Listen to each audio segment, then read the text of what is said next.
দেখাতে চাইছি হচ্ছে আমি হাইড অ্যান্ড সিক খেতে গিয়ে হঠাৎ বাচ্চারা সব কিছু গুনে না, আমার কি মন গেল এতগুলো দেখে গুনতে আরম্ভ করলাম। আগে এটা দেখাই, এখানে দেখো কি লেখা রয়েছে, 20 প্যাকস লেখা রয়েছে। তো মানে 20 প্যাক মানে 20 পিস প্যাকেট রয়েছে এখানে, মানে 20টা রয়েছে, 20টা রয়েছে টোটাল মোট কথা, এটা এখানে লেখা রয়েছে। এবার আমি গুনছি, দেখো কি মজা। দাঁড়া আমার দিকে সরিনি, তার একটা একটা করে দিচ্ছি।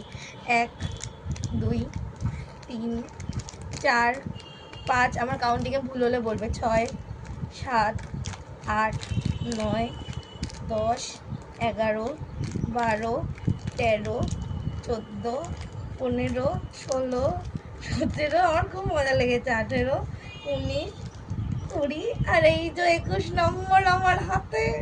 আমি তো একটা এক্সট্রা কোম্পানি আমায় বেশি দিয়ে দিয়েছে, ভালো হয়েছে। আর সেটা আমার কাছেই এসছে। দেখ এখানে লেখা রয়েছে কিন্তু 20টা, এখানে কটা লেখা? এখানে 20টা লেখা দেখো। 170 টাকা দাম, 20 পিস আছে। আর এটা এক্সট্রাটা মজা পেয়েছে। এটা কত নিয়েছিল? 170।